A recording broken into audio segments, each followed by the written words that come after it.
Bienvenue à Planète Terre. Cette semaine à l'émission, nous allons parler de médiation. Que font les personnes qui essaient de réconcilier ou au moins de concilier les belligérants dans un conflit?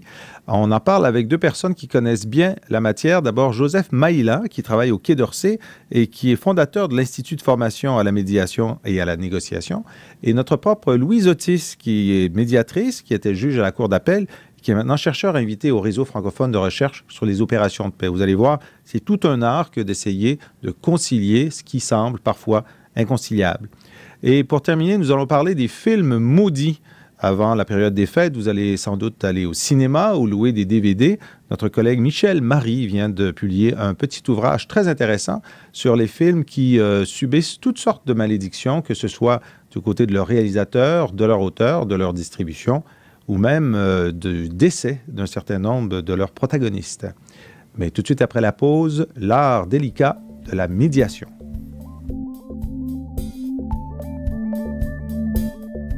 Nous sommes de retour à Planète Terre, l'émission des chercheurs du Cérium, et comme promis, nous allons parler de médiation avec deux invités qui s'y connaissent bien. D'abord, Louise Otis. Merci d'être avec nous, Louise. Bonjour. Louise, vous avez été juge à la Cour d'appel.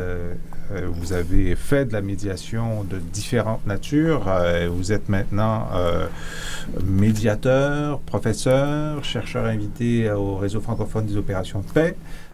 Alors, Louise, donnez-nous une idée de votre expérience de médiation. Alors, médiation nationale, oui, beaucoup, dans tous les secteurs du droit, que ce soit même en droit commercial, en droit constitutionnel, en liberté publique, en droit civil.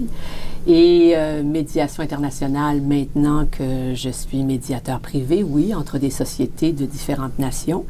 Et médiation internationale de type diplomatique à titre de bons offices. Mm-hmm. À la demande du gouvernement canadien? À la demande des institutions ou de l'État, c'est ça. Et notre autre invité, Joseph Maïla. Joseph, merci d'être là. Joseph, vous étiez recteur de l'Université catholique de Paris. Vous êtes maintenant directeur au Quai d'Orsay, donc au ministère français des Relations internationales, où vous dirigez le pôle religion. Et parmi vos très nombreux travaux, vous avez fondé l'Institut de formation à la médiation et à la négociation. Bon, alors, on sait, il y a des conflits dans le monde, il y en a une trentaine, et on tente d'arbitrer, parfois de prévenir, de faire atterrir ces conflits par le dialogue, par la médiation. Et le rôle des médiateurs, c'est un rôle qui est en croissance. Il y en a de plus en plus. Ça devient un des pivots de l'action internationale. D'abord, Louise Otis, comment est-ce qu'on pourrait définir au plan international le médiateur? Quelle est sa fonction? Ah ben, c'est un tiers neutre, hein, comme il l'est au niveau national. Alors, ça reste une personne dont la première caractéristique est la neutralité. C'est un tiers neutre qui intervient entre des belligérants dans le but de solutionner un conflit. Voilà. Et c'est la même définition au niveau national. La différence, je dirais, c'est l'amplitude du mandat et évidemment le choix du médiateur. Joseph Maïla, bon, j'ai vu vos deux conférences lors des écoles d'été du Cérium. Joseph Maïla, vous avez une expression, vous dites « En aucun cas, le médiateur ne conçoit la résolution du conflit. C'est pas son rôle à lui. Il est un accoucheur. » Qu'est-ce que vous voulez dire? Je veux dire effectivement que le médiateur intervient comme facilitateur et que donc pour lui essentiellement, et c'est je vais dire à la fois le défi et la beauté de la médiation, c'est qu'on amène des protagonistes à devenir les acteurs de leur propre solution. Ils ont donc à inventer une solution que le médiateur accompagne, qu'il facilite, il maintient le fil de la communication, il fait en sorte que des propositions utiles puissent être présentées à un moment donné. Et puis finalement, il donne cette impression formidable, qui est plus qu'une impression, que les acteurs que les protagonistes ont surmonté leur conflit, précisément en essayant de trouver un compromis valable pour tous les deux. Bon, d'ailleurs, donc le médiateur n'est pas un juge, c'est pas celui qui tranche dans le conflit, c'est pas un négociateur, il prend pas parti, mais il doit accompagner des parties. Alors, c'est pas à n'importe quel moment qu'on peut commencer une médiation. Il y a un moment clé dans un conflit où la médiation devient possible. Comment on trouve ce moment? Oui, d'ailleurs, vous dites bien, on dit, les Américains nous définissent définissent la médiation comme une négociation accompagnée. Alors, c'est exactement ça, accompagner, c'est vraiment l'expression. Comment on définit ça? Il y a tellement eu de théories sur le sujet, je pense, quand le conflit est mûr, quand le moment est mûr. Maintenant, ça ne veut pas dire après 10 années de conflit armé ou de guerre, ça peut vouloir dire lorsque les deux parties ont chacune, pour des motifs qui leur sont propres, un intérêt à s'asseoir et à discuter. Et ce ne seront pas les mêmes motifs nécessairement. Alors, dans les conflits armés, ce seront par exemple l'épuisement des ressources, ce sera l'opinion populaire qui devient défavorable à l'une ou l'autre des parties. Ce pourra être également le soutien qu'on perd d'un frontalier, un pays ami frontalier qui retire soudainement son soutien. Alors, ça pourra entraîner un incitatif à s'asseoir et à négocier. Chacun a sa théorie. Zartman a une théorie, Rothstein a une théorie, mais on parle généralement d'une convergence. Non pas pour les mêmes intérêts, mais une convergence en temps et en lieu qui font que les gens de l'extérieur, les pays, les institutions vont dire, bon, il est temps de faire une proposition de médiation. Commençons. Et la prémédiation prendra habituellement plus de temps que la médiation elle-même. Ouais. C'est ce qui nous distingue des médiations nationales. Les deux procèdent des mêmes techniques et des mêmes habilités. La distinction, c'est tout le processus prémédiation. Et la théorie Joseph Maïla sur le bon moment? Et la théorie sur le bon moment, j'abonde tout à fait dans le sens de ce que vient de dire Madame le juge. D'une certaine manière, effectivement, on est dans un continuum de la vie internationale. Et ce continuum de la vie internationale connaît des moments, connaît des accompagnements. Nous sommes dans un monde où il y a des organisations internationales. Elles ont leur mot à dire. Nous sommes dans un monde d'État. Ils ont leur mot à dire. Alors, le moment à partir duquel le conflit devient mûr, c'est vrai que là, c'est un peu plus polémique, un peu plus discutable. Parce que, effectivement, attendre que des gens meurent en nombre suffisant pour commencer à prendre conscience, effectivement, ça devient un petit peu douloureux et problématique sur le plan de la philosophie. Mais je voulais dire une chose. Mais jusque-là, c'était souvent le moment où aucun des deux belligérants ne pensait pouvoir l'emporter. Oui, absolument. Parce qu'au départ, effectivement, l'un des deux belligérants ou les deux belligérants pensent qu'ils peuvent emporter le morceau, si vous me permettez l'expression. Donc, c'est l'échec de leur action militaire qui fait en sorte qu'ils disent, bon, ben là, on n'y arrivera pas, on est obligé de négocier. S'ils pouvaient y arriver, ils ne se rencontreraient pas pour parler. Il y a ça, et il y a de plus en plus une prise de conscience de la société civile internationale et de plus en plus de conscience, au fond, du côté des organisations internationales. Oui, donc la société civile internationale qui a son rôle, les organisations internationales. Mais ce qui est important, c'est que la médiation n'est pas séquencée. C'est-à-dire qu'elle n'est pas concomitante ou contemporaine d'un moment du processus conflictuel. Elle peut intervenir avant, en médiation préventive, elle peut intervenir pendant, en médiation curative ou de gestion, elle peut intervenir après, parce qu'aujourd'hui, l'après du conflit, c'est pas la paix, ça peut être le conflit de nouveau. Ouais. Il faut changer notre vision du conflit. Mais le conflit n'est pas par étapes. Que lorsqu'il y a consentement des deux parties. Toujours. S'il n'y a pas de consentement, elle est refusée. Mais parfois, on essaie de faire venir, justement, par la pression de l'institution internationale, par la pression d'un président américain sortant qui veut mettre ça à son fleuron, qui veut essayer de forcer deux belligérants à s'entendre alors qu'ils ne sont pas prêts.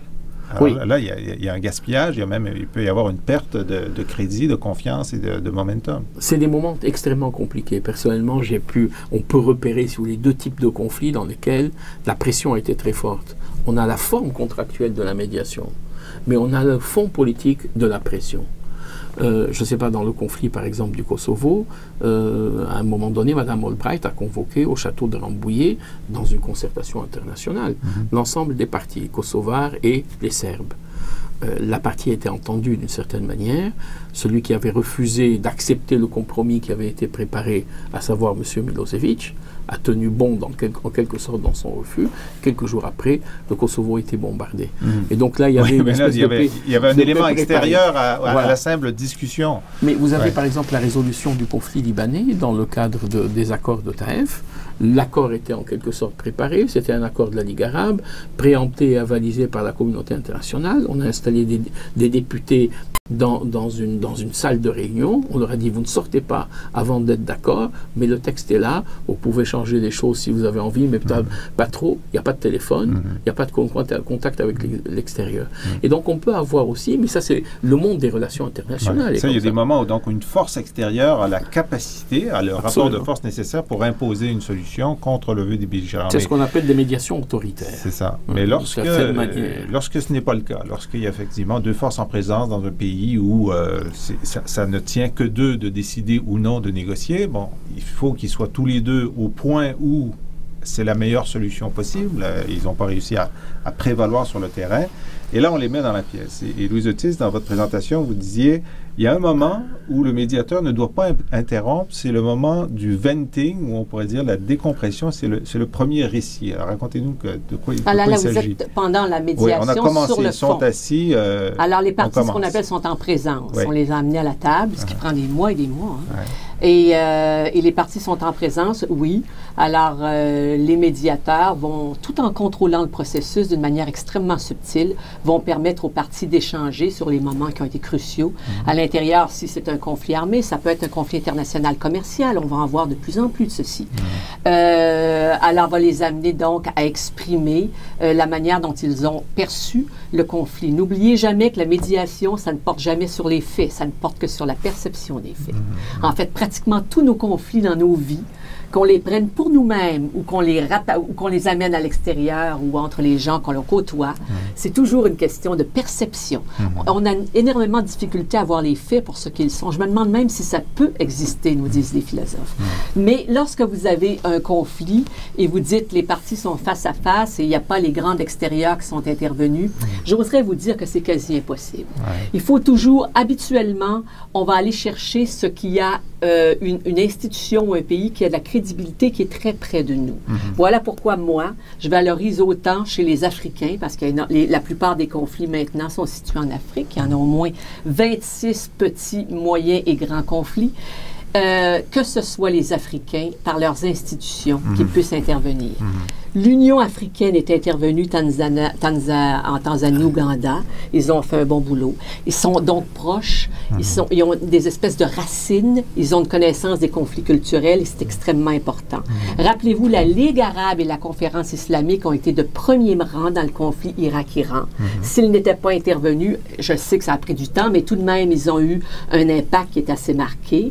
Rappelons-nous la proximité de la Nouvelle-Zélande avec la Papouasie-Guinée. C'est elle qui est intervenue quand même pour le régler. Mais j'entends bien, mais restons dans la salle. Oui, nous sommes dedans. Et nous avons un médiateur de carrière. C'est ça. Les belligérants sont là. Dans un premier temps, ils racontent leurs griefs, les perceptions de griefs sans passer un tamis. Est-ce que Joseph Maïla, le médiateur, qui écoute ça, qui doit laisser donc cette acrimonie s'exprimer dans un premier temps, je suppose, ensuite, il doit retravailler sur ce récit parce que les deux récits ne sont absolument pas compatibles. Oui, absolument. Il doit retravailler sur le récit, c'est-à-dire faire revenir les protagonistes sur leur propre récit. Mais c'est vrai que la médiation se situe quelque part entre la psychanalyse et le droit. Il y a un moment, effectivement, où le conflit tient de la passion. Et la passion, c'est une perception. C'est un coefficient que vous mettez à un conflit qui est toujours objectif. Il y a toujours une base de départ. Il y a un construit, le conflit est un construit, mais il part de quelque chose. Une montre peut avoir une valeur pour vous, une valeur commerciale qui est à peu près nulle, mais peut avoir une valeur sentimentale immense. Donc, le travail du médiateur, mais c'est une première approche qui tient plus des théories psychosociologiques, c'est d'essayer de baisser le coefficientage que vous investissez ou que vous accordez à un conflit qui est plus ou moins réel, et je dirais plus que moins réel. Dans un deuxième temps, effectivement, une fois que vous avez travaillé, il faut laisser les personnes s'exprimer, il faut laisser les parties s'exprimer, dire au fond ce qui les motive dans leur passion, et ensuite travailler à faire comprendre que l'autre a les mêmes passions, que l'autre a un regard tout aussi coefficienté.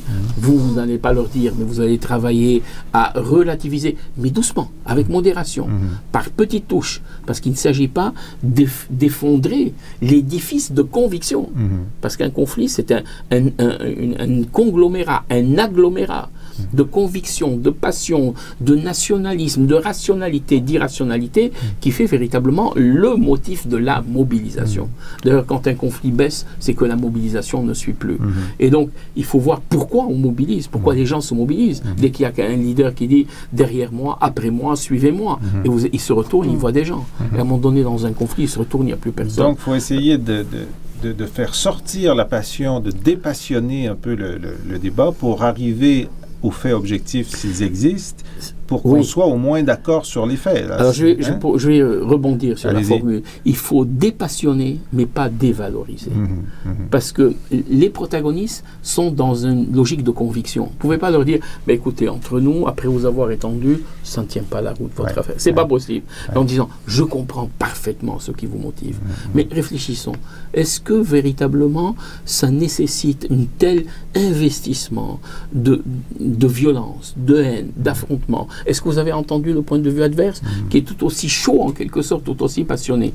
Essayons de travailler sur le fond de rationalité, qui est recouvert par un discours d'irrationalité, ou ce que nous pensons être une irrationalité, parce qu'il y a toujours du rationnel. Vous dites, le médiateur ne doit pas se mettre dans une position de jugement moral, ou du moins garder ce jugement par-devers soi. La salle de médiation, c'est un territoire où il n'y a pas de jugement moral. C'est un territoire neutre. On ne peut tout de même pas s'empêcher d'avoir des impressions lorsqu'on va faire une médiation dans les conditions de conflits qui sont extrêmement durs, difficiles et qui ont entraîné des violations, surtout des droits humains. Mais moi, je dirais qu'un médiateur international, c'est d'abord et avant tout un agent de processus. Je sais qu'on peut exprimer, mais je voulais, si vous faites une médiation avec Connie. Connie qui est le leader du Lord's Resistance Army en Ouganda du Nord. Alors, je ne pense pas qu'en faisant faire son venting, et ça va donner grand-chose. Je pense qu'il y a un moment donné où le médiateur doit être capable, et c'est toujours mon expression, il y a toujours une fissure dans chaque être humain, il va me donner une lumière pour pénétrer. Alors, c'est pour ça que l'écoute active, l'écoute extrêmement, tu écoutes et tu vois toute la gestuelle. Il y a un moment donné, l'interlocuteur, le belligérant va vous donner une lumière, il faut la voir, il faut avoir la capacité de la voir, elle ne viendra peut-être qu'une fois, à ce moment-là, il faut entrer dans ses valeurs à lui. Et peut-être que il faut entrer vraiment dans ce qui semble importer à cette personne. Et je donne l'exemple du bateau, en disant un conflit qui a atteint le point d'un grand litige ou d'un conflit armé, ce sont deux bateaux qui sont ancrés profondément. Si vous n'êtes pas capable de lever l'ancre pour faire déplacer un peu le bateau, jamais vous n'aurez de règlement. Lever l'ancre, c'est l'amener à voir le conflit sous un autre angle, en disant, et si on le regardait de cette manière? Ah oui, alors vous le dérangez littéralement dans ses perceptions, vous le tournez vers vous et nous le regardons sous un autre angle. Mais jamais, je vous dirais que 80% du temps, j'arriverai pas à faire voir aux deux parties ou aux quatre parties le problème de la même manière, sauf quand on arrive à l'impasse. Mais je veux dire, pendant le conflit, on va les amener à changer leur perception sous l'angle d'examiner le problème. Et le venting ou l'expression de tes émotions, ça ne doit pas durer trop longtemps dans une salle parce que ça contamine littéralement la solution du problème. Donc, il y a une gestion du temps. Un bon médiateur gère un processus. Joseph Maïla, il y a un autre problème aussi dans la salle, c'est est-ce qu'on a les bons acteurs et qui a le vrai pouvoir? Ça, c'est la grande question d'un certain type de conflits, qui sont des conflits de type éclatement de l'État, de type effondrement de l'État, Sierra Leone, Libéria, où vous avez une multitude d'acteurs. Et il faut comprendre que les acteurs sont des entrepreneurs. Ce sont des entrepreneurs de la violence. Ils construisent un discours, ils construisent une milice, ils ont tout un circuit économique et financier duquel ils vivent, et ils montent véritablement une entreprise. Vous avez des acteurs, par exemple dans la République démocratique du Congo, absolument fascinant de voir l'accord auquel sont parvenus les belligérants. Il n'y a plus de place pour signer. Il y a tellement ce qu'on appelle les accords inclusifs aujourd'hui. Il y a tellement d'acteurs qui sont venus se greffer qu'ils ont dû paraffé et signé tout autour des pages. Ça fait des pages superbes. 9 pays. Voilà. Et j'admire ces pages parce qu'on dirait une espèce de cadre avec des auréoles, une espèce d'ornement. Il y a des gens là-dedans qui ont beaucoup de voix, il y en a qui n'en ont pas du tout. Il faut amener tout le monde parce qu'effectivement, vous avez des belligérants de la dernière minute. Ceux dont le but est de s'asseoir autour de la table de la médiation et qui vont s'inventer une légitimité, un conflit. Si on n'identifie pas celui qui a la capacité de faire appliquer un accord, on négocie pour rien. Mais on sait très bien qui est autour de la table. Et là, un bon médiateur, c'est d'abord quelqu'un qui connaît profondément le conflit, son histoire, l'histoire des gens, le processus par lequel ils s'inscrivent. Ils ont accepté de rentrer dans le conflit, ce qui les sensibilise, ce qui les fait courir, comme on dit. C'est extrêmement important de connaître cela. Il y a une culture, en quelque sorte, historique. Parce que le processus n'est jamais désincarné. Ceux qui vous disent qu'il y a des techniques, ceux qui vous disent qu'il faut arriver comme ceci ou avoir telle posture, ben, ils ont raison, ils ont tort. Ils ont raison dans tel cas, ils ont tort dans tel autre. Donc on ne peut pas faire une espèce de compendium de la bonne gestuelle ou de la bonne technique ou de la bonne approche. Il faut véritablement habiter des consciences qui sont déjà habitées. C'est ça. Il faut rentrer, voir un petit peu dans la chambre, la caméra obscura, voir un peu qu'est-ce qui motive tous ces gens qui, derrière quoi ils courent. Alors Louis Otis, on a identifié nos acteurs, on les a mis dans la salle, on les a laissés décompresser, mais pas trop longtemps. On a déplacé un petit peu les bateaux pour qu'ils aient une vision généralement convergente du problème alors qu'ils ne le voyaient pas de cette même façon au début. Mais là arrive l'impasse. Là, on est au cœur du sujet et il y a une impasse, il y a un mur. Là, le médiateur devient actif. Que doit-il faire devant l'impasse? Alors, d'abord, l'impasse, c'est le moment à partir duquel les échanges sont soit circulaires, soit statiques. Alors, on l'appelle le mur. Vous avez une expression qui est très belle. Qu'est-ce que c'est? L'os. Hein? Vous dites c'est l'os, c'est l'os. Alors, donc, c'est le stade qui précède immédiatement la rupture des négociations. Nous voilà devant l'impasse. Il faut revenir à la case zéro. Il faut revenir au départ quand on arrive à l'impasse. L'impasse, c'est vraiment lorsqu'on est prêt à partir, on ferme tout, on dit vous avez fait ce que vous avez pu, monsieur, madame le médiateur. Vraiment, merci beaucoup, hein, vous ne pouviez pas faire mieux. Et c'est vraiment là où il faut intervenir. Alors, habituellement, on va se retirer, on va dire on prend une pause, on se retire et on reprend le processus du début. Moi, je reviendrai en plénière. Alors, tout le monde ensemble, parce que vous savez que la médiation, c'est une partie de la plénière. Ça peut être suivant le style du médiateur. Absolument. Certains sont habiles uniquement, tout le monde est là. Certains sont extrêmement habiles dans les séances privées ou individuelles. Petit caucus à droite, à gauche, avec les experts, sans les experts. Très influents, voilà. Et alors, chacun son style. Et on ramène en plénière et on va reprendre du début en disant, bon, on a eu une série de consensus depuis qu'on est ensemble, lesquels, ben, on a accepté le lieu où on est venu. On a accepté, on a trouvé une manière d'avoir l'immunité contre les poursuites criminelles. Si vous amenez une personne qui pourrait être traduite dans la Cour internationale, vous négociez avec le pays où ont lieu les négociations, l'immunité. On a négocié le lieu, on a négocié les participants, on a négocié tout ça, on s'est entendu. La forme de la table. On a bâti 25 consensus. Jusqu'à maintenant, ce serait encore triste d'y laisser. On voit qu'on peut bâtir des consensus. Alors, essayons donc de reformuler, et là, on essaie de travailler. C'est là où je vous dis, c'est le moment où on peut travailler en conjonction. Ensemble, essayons de reformuler le problème d'une manière qui nous convienne à moi et à vous, à tout le monde. Je suis maintenant partie du processus. Me voilà qui était neutre et j'entre dedans. Je suis avec vous dans l'impasse, elle m'appartient aussi. Alors, vous pénétrez le processus avec votre force. Et c'est là où vraiment les médiateurs, les bons médiateurs vont dire ceci. Maintenant, je commence à travailler. L'impasse arrive, voilà, je commence à en faire travailler. C'est le moment le plus excitant. C'est le moment pour moi, le reste du temps. Et j'ai trouvé quelque chose de très intéressant. Puis je veux pas. Chastelain, général Chastelain, a fait les négociations du désarmement en Irlande. Et ça nous a beaucoup servi. Il y avait les négociations qui se tenaient avec Mitchell dans la très grande salle. Et lui négociait les questions techniques. L'ancien sénateur américain. Et lui négociait, parce qu'il y a des questions techniques tout le temps, prochaine rencontre, l'agenda, etc. Et il négociait avec tous les représentants des belligérants dans une salle minuscule comme un garde-robe. Et ils étaient tous le nez l'un sur l'autre. Et finalement, ils ont découvert que c'était ces négociations-là extrêmement harmonieuses et agréables. Et dans la grande salle, qui était immense, c'était empoisonné, c'était horrible. C'est trop dangereux de se détester lorsqu'on est à 3 Très cm loin. l'un de Et l'autre. c'est Chastelin et Mitchell qui échangent l'expérience. Et Mitchell dit maintenant, je vais non seulement réduire la salle, mais renégocier le nombre de participants. Il y a des gens ici qui veulent impressionner leur père. Alors, si je réduis la salle, je vais avoir un dialogue plus direct. Voilà. Joseph Maillan, lorsque vous êtes devant votre os, quelle est votre technique? Ben, le problème, c'est deux problèmes en réalité. C'est le rephrasage, c'est-à-dire effectivement travailler sur le narratif. Mais travailler sur le narratif, c'est essayer de voir des points de convergence. Ce n'est pas toujours facile. Arrive un moment, parce que les discours ne s'ajustent pas automatiquement. C'est extrêmement compliqué de rentrer en disant tu as tous les torts et de sortir en disant j'ai tous les torts. Ce n'est pas possible. Non, ça n'arrivera pas. Ça n'arrivera pas. Qu'est-ce qui arrive en réalité? Arrive un moment qui est fondamental dans la médiation. C'est le moment du compromis. Un calcul de rationalité qui, entre le plafond que vous demandiez et le plancher que vous auriez accepté, la marge de manœuvre apparaît. Aucun accord de médiation n'est un accord satisfaisant. Aucun accord de médiation ne donne totalement la garantie ou ne fait obtenir en quelque sorte les objectifs pour lesquels on s'était battu et pour lesquels on était entré. Donc la médiation est un compromis. Comment vendre la rationalité du compromis? Jamais par la rationalité, mais toujours par l'utilité. On va revenir à la démocratie, on va avoir une vie normale. C'est vrai qu'on n'a pas tout obtenu, mais au fond, on pourra continuer le combat, mais autrement. C'est-à-dire avec le conflit, mais avec des moyens pacifiques de le résoudre. C'est pour ça que les médiations... Mais surtout en cas de conflit armé, un des gains, quels que soient les termes de l'accord, un des gains, c'est l'arrêt des combats. C'est l'arrêt des combats. Et ça vaut très cher.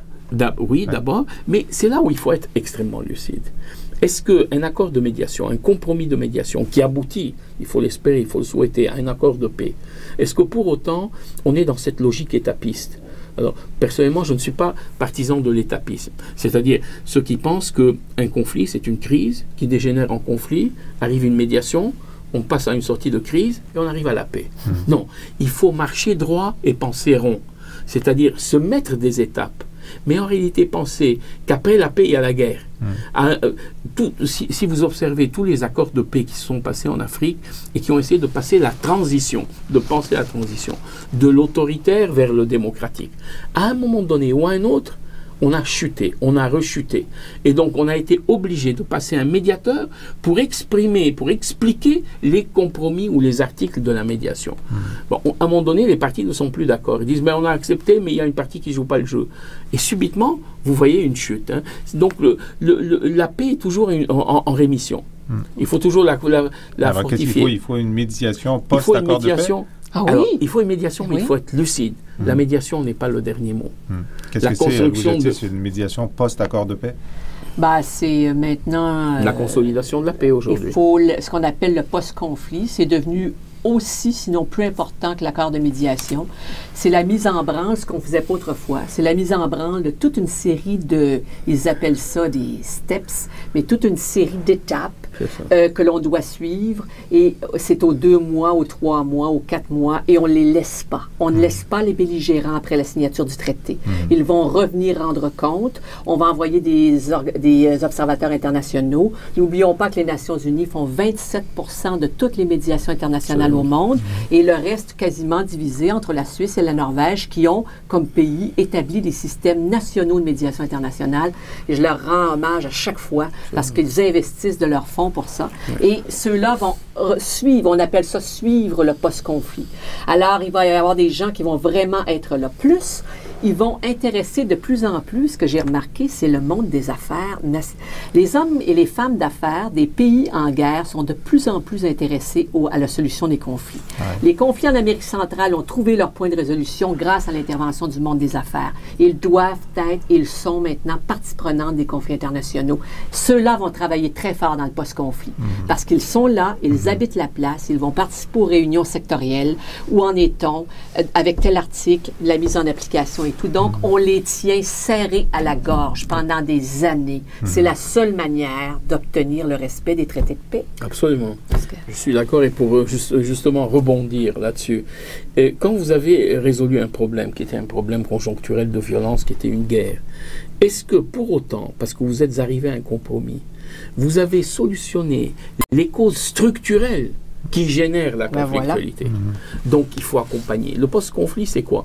Le post-conflit, c'est un accord collectif qui est fait entre les acteurs politiques, les acteurs internationaux et les bailleurs de fonds, qui sont là autour d'une table et qui disent très bien, nous avons pris acte de votre décision de faire la paix, nous allons vous aider, nous allons investir pour que ces enfants qui sont à l'école, qui n'ont pas été scolarisés, ne reprennent pas les armes. C'est tout ce qu'on appelle la DDR, la démobilisation, le désarmement et puis la réinsertion professionnelle en quelque sorte, et qui peut être une réinsertion scolaire. Merci beaucoup. On a couvert à peine la surface de ce travail. Et d'ailleurs, je vous donne rendez-vous l'an prochain. Je vais vous demander de régler le conflit israélo-palestinien en 20 minutes. Je crois que vous serez capable de le faire avec votre expérience. Voilà, maintenant, on est établi. On va faire une comédiation. Absolument. En 25 minutes. Ça me paraît court. Écoutez, il faut quand même avoir une limite de temps pour faire monter la pression un peu. Vous avez choisi conjointement une plage musicale pour accompagner notre propos. Louise Otis, à quoi avez-vous pensé? À quel chanteur? Oui, on avait pensé à Ali Farka Touré. Alors, on a choisi ensemble un chanteur de l'Afrique de l'Ouest. Et de ces pays de l'Afrique de l'Ouest, où on pratique le palabre, où il y a des griots, où il y a des gens qui interviennent par tradition depuis des centaines et des centaines d'années dans le dialogue et la résolution des conflits. Alors, voilà. Très bien. La complainte d'Ali Farka Touré, qui est un peu le folk song du désert. Très bien. Le blues. Joseph Maïla, Louise Otis, merci beaucoup d'avoir été avec nous. Et on écoute, grâce à vous, Ali Farka Touré.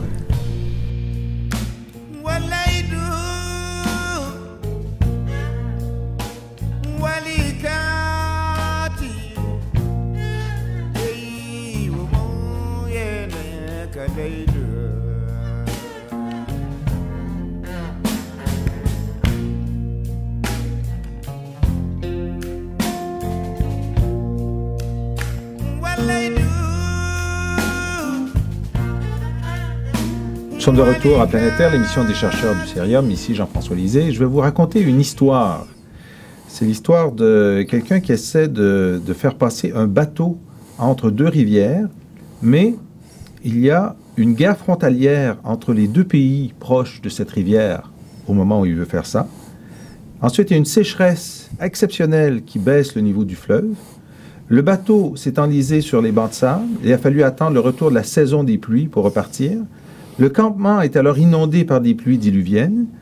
Le plateau est incendié par les Indiens à Guaruna. Plusieurs membres de l'équipage sont mordus par des serpents.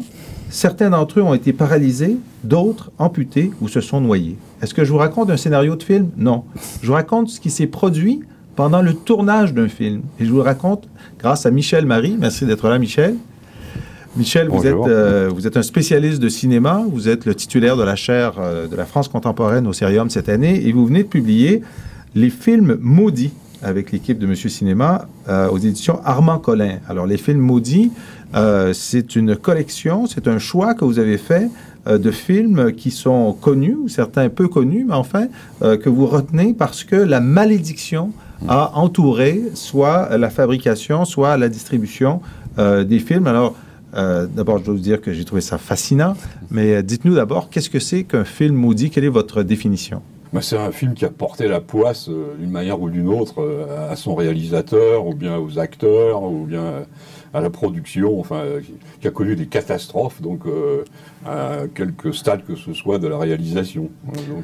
Et ça fait partie de la culture cinématographique de parler de ces films maudits, de voir certains qui sont devenus des succès, certains qui ont disparu, mais ce que je ne savais pas, mon ignorance était à la mesure de ce que vous nous racontez, mais quand même, Jean Cocteau a organisé un festival du film maudit. Oui, en fait, je pense que le terme date des origines du cinéma, mais en 1949, Cocteau a eu l'idée d'organiser un festival du film maudit à Biarritz, donc qui était une espèce d'anti-festival de Cannes, donc qui était consacré aux films qui avaient eu des problèmes, qui avaient porté malheur, mais les catégories étaient à l'époque extrêmement larges, parce qu'il y avait des films de John Ford qui n'avaient pas été distribués à cause de la guerre, mais il y a eu un prix qui a été attribué à un film de Jean Rouch, Mais un film ethnographique, tourné au Mali, qui est un film maudit aussi,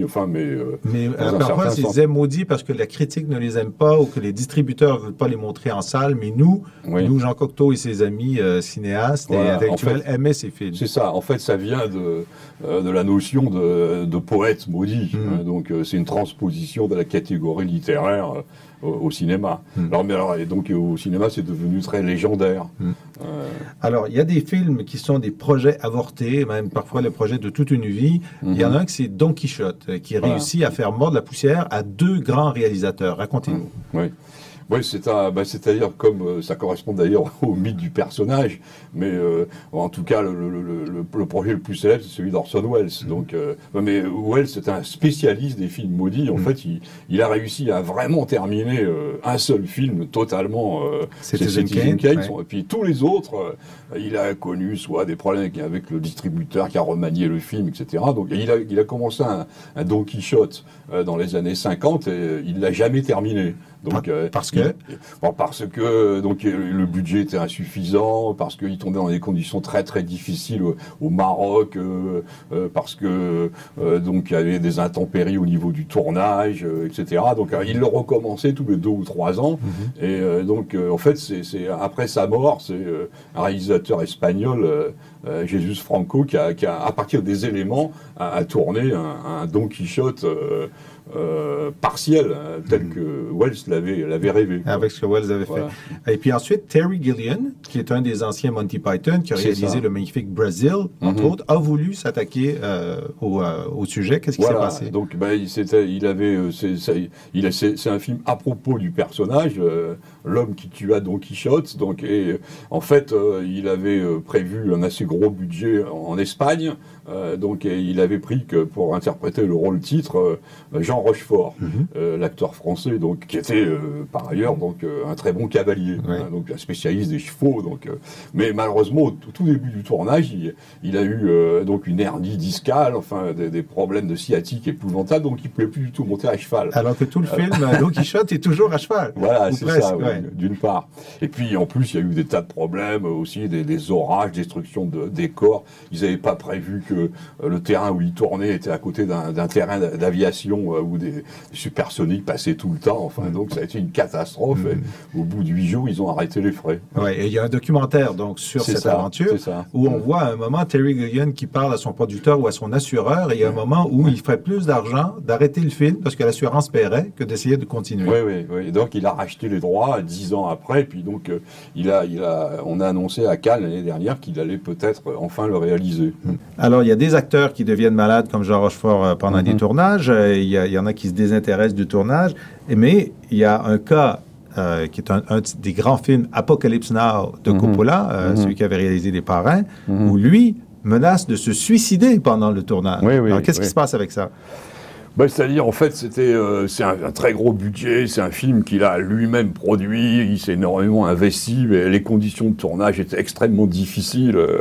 En Asie du Sud-Est, il n'a pas pu tourner au Vietnam même, je crois qu'il a tourné au Cambodge principalement, et l'ambiance était telle que, surtout avec les acteurs et notamment Brando, il y a des moments où Coppola perdait le contrôle de la machine, l'ambiance était hystérique, et il a en effet, il était au bord de la dépression suicidaire, il a réussi à surmonter, il avait un deadline, il fallait qu'il termine le film pour le festival de Cannes, ça a été un cauchemar. Oui, et puis il faut dire que lui aussi a été victime d'inondations, ses décors ont été détruits, il y a eu un problème avec son acteur principal, etc.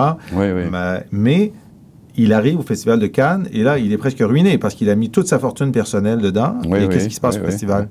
En fait, il avait fait un premier montage et là, heureusement, il a eu la Palme d'Or ex aequo avec le tambour de Schlendorf. Et grâce à cette Palme d'Or, ça a permis au film d'avoir un assez grand succès international. Il l'a remonté quand même, parce qu'il venait juste de le terminer. Et ça a été un très grand succès mondial. Est-ce qu'il est possible là, que le jury du Festival de Cannes ait décidé de lui remettre ex aequo la palme pour le sauver? ou est-ce que la valeur intrinsèque du film le méritait? Ouais, je pense que la valeur intrinsèque du film le méritait largement. Même, je pense que le film enfin, j'aime beaucoup le tambour aussi, mais je pense que Apocalypse Now est une date plus importante dans l'histoire du cinéma. Mais bon, et puis les jurys, vous savez, c'est très difficile. Il y a un président, le vote est à bulletin secret, il y a des problèmes de rivalité nationale, donc, je crois que c'était une palme d'or largement méritée. Alors, je parlais en début de cette entrevue de Fitzcarraldo, le film de Herzog, où effectivement, il essaie de faire... alors, ce film qui se passe donc dans la jungle amazonienne est l'histoire d'un illuminé très riche qui veut construire un opéra en pleine jungle et qui doit transporter donc, ce bateau au-delà d'une colline. Donc, on a vu les difficultés que ça a posées. Mais qu'est-ce qui fait qu'un réalisateur veuille chercher la difficulté à ce point? C'est un espèce de défi, c'est-à-dire, en fait, très souvent, les grands films sont le reflet de leurs conditions de réalisation. Alors, plus on pose de handicap, plus le tournage est tendu.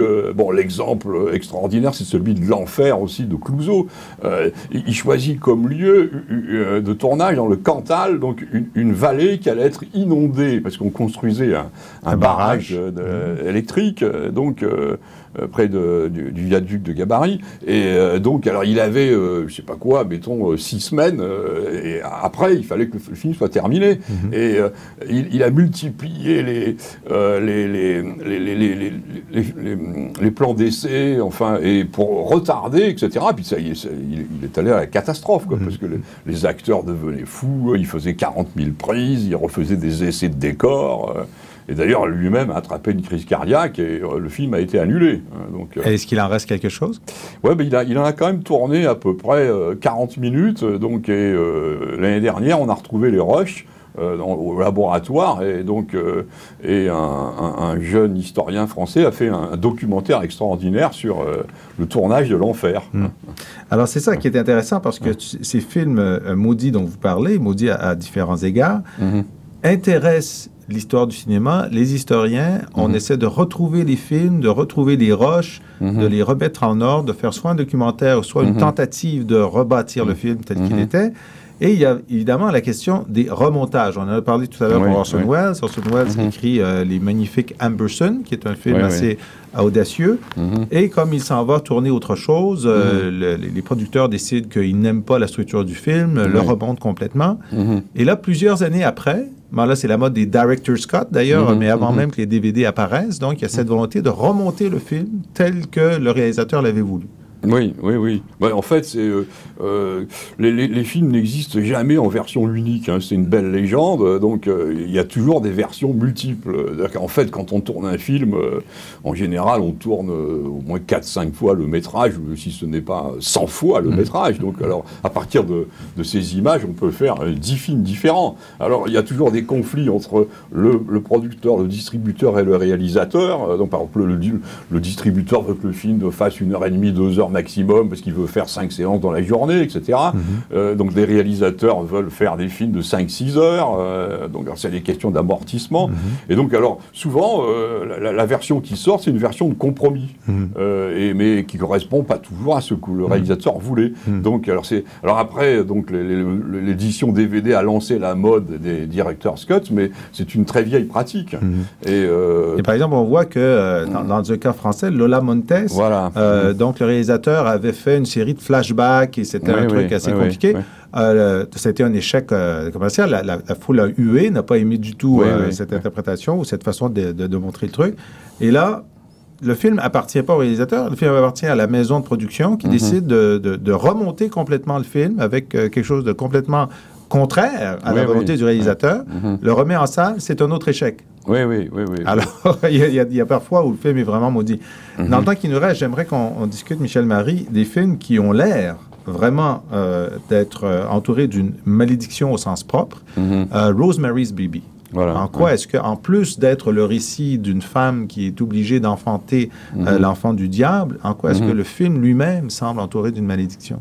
Ben, tout simplement parce que donc c'est une histoire de sorcellerie, le thème est diabolique. Alors toute l'équipe technique a reçu des menaces de mort pendant le tournage et surtout après la sortie du film, donc la propre femme de Polanski a été assassinée. Du réalisateur, donc l'enfant du réalisateur est assassiné avec sa femme. C'est ça. Elle était enceinte, Sharon Tate, donc elle a été assassinée par Charles Manson, je crois, qui était un illuminé d'une secte fanatique. Alors ça, c'est pour Rosemary's Baby. Ensuite, il y a Poltergeist, le premier de 3 films sur des apparitions de fantômes de Steven Spielberg, qui, lui aussi, cette série-là est aussi entourée de malédictions communes. Oui, mais d'ailleurs, c'est le film qui a permis de relancer la notion de film maudit. Donc, c'est parce que, en fait, dans les années qui ont suivi la réalisation, 4 ou 5 acteurs sont décédés, dont la petite fille qui joue le rôle principal, qui est morte d'une maladie à l'âge de 12 ans, une maladie de l'intestin. Mais on a aussi Julianne Beck qui est mort d'un cancer, un des acteurs indiens qui est mort d'une crise cardiaque. Donc c'est un film qui portait la poisse. Bon, alors ces gens sont morts de mort explicable, mais c'est le nombre qui est statistiquement hors norme. Et j'ai oublié, il y a la jeune fille qui est fiancée dans le film a été assassinée dans la vie réelle par son petit ami peu de temps après le tournage. Peut-être ça avait créé un peu de tension dans le couple, peut-être. Et finalement, The Exorcist, alors ce film épouvantable sur une jeune fille qui est possédée du démon, est aussi entouré d'une malédiction à laquelle... Oui, il y a eu des accidents en cours de tournage. Ellen Burstyn, par exemple, s'est blessée grièvement pendant la réalisation. Il y a eu aussi des conflits au niveau du montage. Le film provoquait des effets terribles chez les spectateurs. On dit dans certains endroits, on prévoyait une ambulance de la sortie. Moi, j'étais jeune, je me souviens qu'on avait l'impression qu'ils avaient baissé la température, le chauffage dans les cinémas pour qu'on ait plus froid. D'accord. Mais c'était peut-être seulement au Québec. Oui, c'est possible. Alors, Michel Marie, merci beaucoup de nous avoir amenés dans cet univers des films maudits. Donc, je rappelle, aux éditions Armand Collin, c'est superbement illustré, très bien écrit. Et pour terminer, on va rester dans l'ambiance avec... On va mettre la musique de l'Exorciste, la fameuse ritournelle diabolique qui est restée dans toutes les mémoires. Et de Michael Field. Alors, merci beaucoup, Michel. Et grâce à vous, on se remet dans l'atmosphère de la malédiction avec le thème de l'Exorciste de Mike Oldfield. Merci.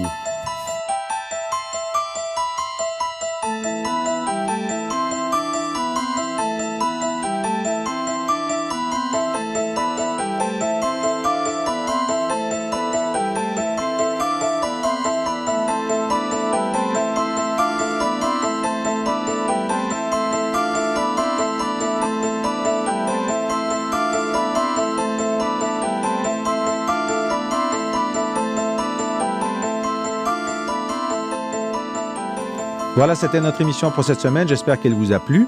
Si vous voulez revoir des émissions de Planète Terre, vous pouvez toutes les trouver sur le site serium.ca, en vidéo, en audio ou en balado-diffusion. Sur le site aussi, évidemment, les annonces de nos activités publiques à venir. Vous y êtes conviés. Je voudrais remercier l'équipe technique qui nous a accompagnés pendant toute cette saison, Luc Laflamme, Ognan Guerguiev et Charlène Ricard.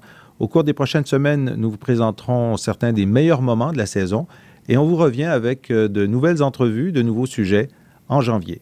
Alors, je vous souhaite de passer d'excellentes fêtes. Au revoir.